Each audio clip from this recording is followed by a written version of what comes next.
வணக்கம். மீண்டும் உங்களை சந்திப்பதில் மற்றற்ற மகிழ்ச்சி. இந்த வாரம் நாம் பேச போகிற டாபிக் என்னன்னு பார்த்தீங்கன்னா, மத்திய உள்துறை அமைச்சரும் பிஜேபியினுடைய மூத்த தலைவருமான திரு அமித்ஷா அவர்களுடைய தமிழ்நாடு வருகை.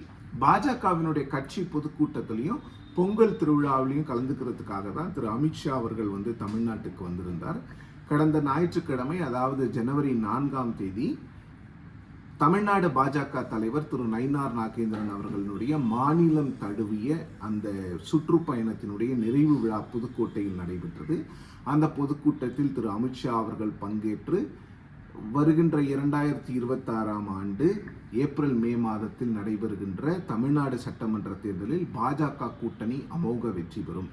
அமித்ஷா அவர்கள் சொன்னது என்னன்னு பார்த்தீங்கன்னா, தேசிய ஜனநாயக கூட்டணியினுடைய ஆட்சி தமிழ்நாட்டில் ஏப்ரல் மே மாத தேர்தலுக்கு பிறகு வரும் அப்படிங்கிறது தான் அமித்ஷா அவர்களுடைய பேச்சினுடைய சாரம்சமாக இருந்தது. இன்னொன்று பார்த்தீங்கன்னா, அமித்ஷா அவர்கள் அந்த மேடையிலே திமுகவை மிக கடுமையாக சாடினார். ஆனால் அதிமுகவில் யார் முதலமைச்சராக வருவார் என்ன அப்படிங்கிற விஷயங்களை பற்றி பேசலை. பட் அதில் ஒன்றும் பெரிய கன்ஃபியூஷன் இல்லை. நிச்சயமாக திரு எடப்பாடி பழனிசாமி அவர்கள் தான் தேசிய ஜனநாயக கூட்டணியினுடைய முகமாக இருப்பார் என்பது எல்லாருக்குமே தெரியும். ஆனால் அந்த பொதுக்கூட்டத்தை பொறுத்தவரையில் பாஜக எங்களாலும் இவ்வளவு பெரிய பொதுக்கூட்டத்தை கூட்ட முடியும். திரு அமித்ஷா அவர்கள் அந்த கூட்டத்தில் மிக ஒரு டிஎம்கே கவர்மெண்ட் மேலே ஒரு பெரிய அட்டாக்கை கொண்டு வந்துட்டு 2026 தேர்தல் தமிழ்நாட்டுக்கு ஒரு திருப்பு முனையாக அமையும் அப்படின்லாம் பேசுகிறாரு. ஆனால் அதே நேரத்தில் சேலம் மாவட்டத்தில் திரு எடப்பாடி பழனிசாமி அவர்களும் ஒரு பொதுக்கூட்டத்தில் கலந்து கொள்கிறார். அந்த பொதுக்கூட்டத்தில் ரொம்ப வெளிப்படையாக அதிமுக தனித்து ஆட்சி அமைக்கும் அப்படிங்கிற ஒரு விஷயத்தையும் அவரும் ரொம்ப வெளிப்படையாக பேசுகிறாரு. ஸோ இந்த கான்ட்ரடிக்ஷன்ஸ்லாம் இந்த பிஜேபி அலையன்ஸில் இருக்கிறத நம்ம ரொம்ப நாள் பார்த்துக்கிட்டு தான் வரோம். அதற்கு மறுநாள் திரு அமித்ஷா அவர்கள் திருச்சியில் நடைபெற்ற ஒரு பொங்கல் திருவிழாவில் பங்கேற்றுக் கொள்கிறார். அந்த பொங்கல் திருவிழா பார்த்தீங்கன்னா பாஜகவினுடைய தமிழ்நாடு அவுட்ரீச்சாக தான் பார்க்கணும். இந்தியா முழுவதும் பாஜக வளர்ந்து கொண்டிருக்கின்ற வேளையில் தமிழ்நாட்டில் மட்டும்தான் அவங்க ஐடியாலஜிக்கலாக உள்ளே வர முடியல, அவங்களால எலெக்ஷன்ஸ் ஜெயிக்க முடியல. அப்படிங்கும்போது அவங்கள ஒரு தமிழ் அவுட்ரீச் பண்ணணும். இந்த மக்களை பாஜக தமிழர்களுக்கு எதிரி கிடையாது, பாஜக தமிழர்களை மதிக்கிறது அப்படிங்கிற அந்த மெசேஜை கொடுக்கணுங்கிறதுக்காக தான் திரு அமித்ஷா அவர்கள் அந்த பொங்கல் விழாவிலையும் பங்கேற்று கொண்டார். கடந்த காலங்களில் பார்த்தீங்கன்னா பிரதமர் மோடி அவர்கள் மத்திய இணையமைச்சர் திரு எல் முருகன் அவர்களுடைய டெல்லி இல்லத்தில் நடைபெற்ற பொங்கல் திருவிழாவில் கலந்து கொண்டிருக்கிறார். ஆனால் பாஜக தலைவர்கள் தமிழ்நாட்டுக்கு பொங்கல் திருவிழாவில் கலந்து கொள்வது எனக்கு தெரிஞ்ச வகையில் இதுதான் முதல் நினைக்கிறேன். ஸோ இதெல்லாம் பாஜகவினுடைய அவுட்ரீச் அப்படின்னு பார்த்தாலும் கூட திரு எடப்பாடி பழனிசாமி அவர்கள் திரு அமித்ஷாவை திருச்சியில் சந்திக்கவில்லை. மாறாக எடப்பாடி பழனிசாமியினுடைய நெருங்கிய அரசியல் ஆலோசகராக கருதப்படுகின்ற அதிமுகவினுடைய மூத்த தலைவர் திரு எஸ்பி வேலுமணி தான் அவரை சந்தித்தார். இந்த கூட்டங்கள்லாம் என்ன விஷயத்த சொல்லுச்சு அப்படின்னா, தேசிய ஜனநாயக கூட்டணி இன்னும் எக்ஸ்பேண்ட் ஆகாமையே இருக்கு. அதிமுக, பாஜக மற்றும் தமிழ் மாநில காங்கிரஸ் போன்ற சின்ன சின்ன கட்சிகள் தான் இருக்கிறது. இன்னும் பெரிய கட்சிகளான பாமக, தேமுதிக இன்னும் வரவில்லை. அவர்கள் எந்த அஷூரன்ஸையும் கொடுக்கல. தேசிய ஜனநாயக கூட்டணியை நாம் எப்படி வளர்க்க போகிறோம், எப்படி வலுப்படுத்த போகிறோம் அப்படிங்கிற டிஸ்கஷன்ஸ் இருந்தது. அது மட்டும் அல்லாமல் அம்மா மக்கள் முன்னேற்ற கழகத்தினுடைய தலைவர் திரு டிடிவி தினகரன், திரு ஓபிஎஸ், இவங்க 2 பேரையும் என்ன பண்ணலாம், இவங்களை கூட்டணிக்குள்ளே இணைக்கலாமா, ஏன்னா அவங்க 2 பேரும் எடப்பாடி பழனிசாமி தலைமையில் இருக்கின்ற கூட்டணியில் நாங்கள் சேர மாட்டோம் சொல்லியிருக்கிறாங்க. அந்த விஷயங்களை எப்படி ஹேண்டில் பண்ணுறோம் அப்படிங்கிறது தான் இந்த டிஸ்கஷன்ஸ் இருந்திருக்கு. பட் பெருமளவுக்கு திரு அமித்ஷா அவர்கள் மிக மகிழ்ச்சியாக இல்லை. தமிழ்நாட்டில் இந்த கூட்டணி விஷயங்களை பொறுத்த வரைக்கும் அவர் ரொம்ப மகிழ்ச்சியாக இல்லை. சட்டமன்ற தேர்தலுக்கு இன்னும் 3 மாதங்களே இருக்கக்கூடிய நிலையில் இன்னும் கூட்டணி ஒரு இறுதி வடிவம் பெறலை. இன்னும் எப்போ நாம் இறுதி வடிவம் பெற்று அலையன்ஸ் பார்ட்னர்ஸோட உட்காந்து எல்லா விஷயங்களையும் பேசுறது அப்படிங்கிற கேள்வியை திரு அமித்ஷா எழுப்பி இருக்கிறாரு.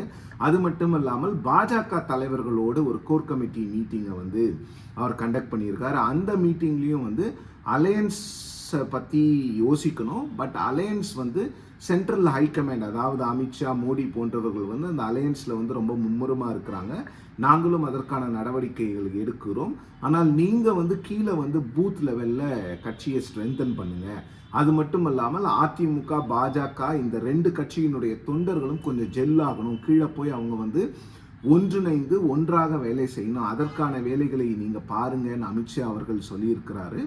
ஏப்ரல் 2025 வருடம் அமித்ஷா அவர்கள் சென்னைக்கு வந்து அதிமுகவுடனான கூட்டணியை கன்ஃபார்ம் பண்ணிட்டு போன பிறகு பெருமளவில் இங்கே வந்து இன்னும் கூட்டணி வலுவடையலை. அதுவே வந்து ஒரு பெரிய செட்பேக்காக சென்ட்ரல் ஹைகமாண்ட் பார்க்குறாங்க. ஸோ கூட்டணியை எவ்வளவு சீக்கிரம் நாம் வந்து இறுதி வடிவம் கொடுக்கணுமோ அவ்வளவு சீக்கிரம் கொடுக்கணும். எந்தெந்த கட்சிகள் வராங்கங்கிறத இமீடியட்டாக முடிவு பண்ணுங்கள். எல்லாரோடையும் பேச்சுவார்த்தையை வந்து கொஞ்சம் எஸ்கலேட் பண்ணி விடுங்க அப்படிங்கிற விஷயத்தையும் சொல்லியிருக்கிறாரு. அமித்ஷா அவர்கள் வந்து திருச்சியில் இருந்து அந்த பொங்கல் விழாவில் கலந்து கொண்டிருக்கும் அதே நேரத்தில் டிடிவி தினகரன் அவர்கள் வந்து தஞ்சாவூரில் அவர் கட்சியினுடைய பொதுக்குழு கூட்டத்தில் பேசுகிறாரு. ஒரு மிக்ஸ்டு சிக்னலை தான் கொடுக்குறாரு. ரொம்ப வெளிப்படையாக விஜய் அவர்கள் கிட்ட தான் நாங்கள் போவோம் அப்படிங்கிறத சொல்லாமல் துரோகத்தெல்லாம் பார்க்க வேண்டிய அவசியம் எங்களுக்கு இல்லை, ஆனால் தேர்தல் என்னும் போது வெற்றி மட்டும்தான் முக்கியம்னு ஒரு இடத்துல சொல்கிறாரு. ஆனால் பெரும்பான்மையாக அவருடைய கட்சியினுடைய பொதுக்குழு கூட்டத்தில் நிறைவேற்றப்பட்ட தீர்மானங்கள் எல்லாமே வழக்கத்துக்கு மாறாக பாஜகவுக்கு எதிரான தீர்மானங்களாக இருந்தது.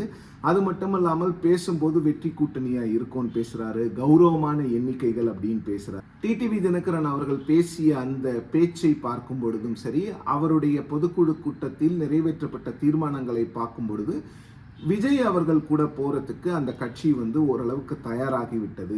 திரு டிடிவி தினகரன் மட்டுமல்லாமல் திரு ஓபிஎஸ் போன்றவர்களும் கூட விஜயோட போகிறதுக்கான வாய்ப்புகள் இருக்கிறது தான் அந்த பொதுக்குழு கூட்டத்தினுடைய வாயிலாக எல்லாரும் அறிந்து கொண்ட விஷயமா நான் பார்க்குறேன்.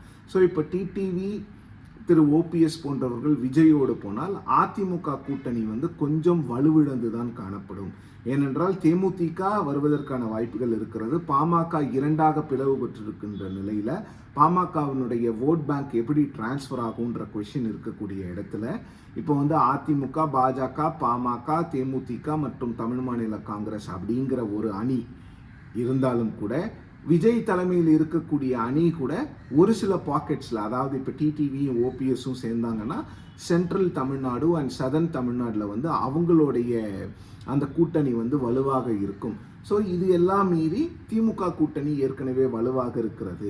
ஸோ அப்போது நம்ம என்னென்ன விஷயங்களை பண்ணணும் அப்படிங்கிறதையும் ரொம்ப வெளிப்படையாக திரு அமித்ஷா அவர்கள் வந்து கட்சியினருக்கு சொல்லியிருக்கிறதாக சொல்கிறாங்க. இப்போ இங்கே பிஜேபிக்கு இதில் எவ்வளோ பெரிய ப்ரெஸ்டீஜ் இஷ்யூ அப்படின்னு பார்த்தீங்கன்னா, அவங்க போகிற மாநிலத்தில் எல்லா மாநிலத்திலுமே அவங்களால ஒரு தேர்தலையோ இல்லை 2வது தேர்தலையோ வெற்றி பெற முடிந்து விடுகிறது. ஆனால் தமிழ்நாட்டை பொறுத்த வரைக்கும் பார்த்தீங்கன்னா கிட்டத்தட்ட 2016ஆம் ஆண்டு ஜெயலலிதா அவர்கள் மறைந்த பிறகு பிஜேபியால் தமிழ்நாட்டில் பெருமளவில் அவங்களோ இல்லை அவங்களோட கூட்டணியோ வெற்றி பெற முடியவில்லை. 2019, 21, 24 இந்த 3 தேர்தல்களிலும் திமுக கூட்டணி தான் அமோக வெற்றி பெற்றிருக்கிறது. அப்போ 2026லையாவது நம்ம திமுக கூட்டணியை தோற்கடிக்க வேண்டும் அப்படிங்கிறது தான் பாஜக அதிமுகவினுடைய எண்ணமாக இருக்கிறது. உள்துறை அமைச்சர் அமித்ஷாவினுடைய தமிழ்நாடு பயணம், விஜய் அவர்களுக்கு சிபிஐ அனுப்பியிருக்கிற சம்மன், இதையெல்லாம் வச்சு பார்க்கும்போது தமிழ்நாடு அரசியல் இன்னும் வரும் வாரங்களில், வரும் மாதங்களில் சூடுபிடிக்க தொடங்கும் அப்படிங்கிறது தான் நமக்கு கிடைக்கக்கூடிய ஹிண்ட்டு. ஸோ பொறுத்திருந்து பார்ப்போம் என்ன நடக்கிறதுன்னு. மீண்டும் இன்னொரு வீடியோவில் உங்களை சந்திக்கும் வரை நன்றி, வணக்கம்.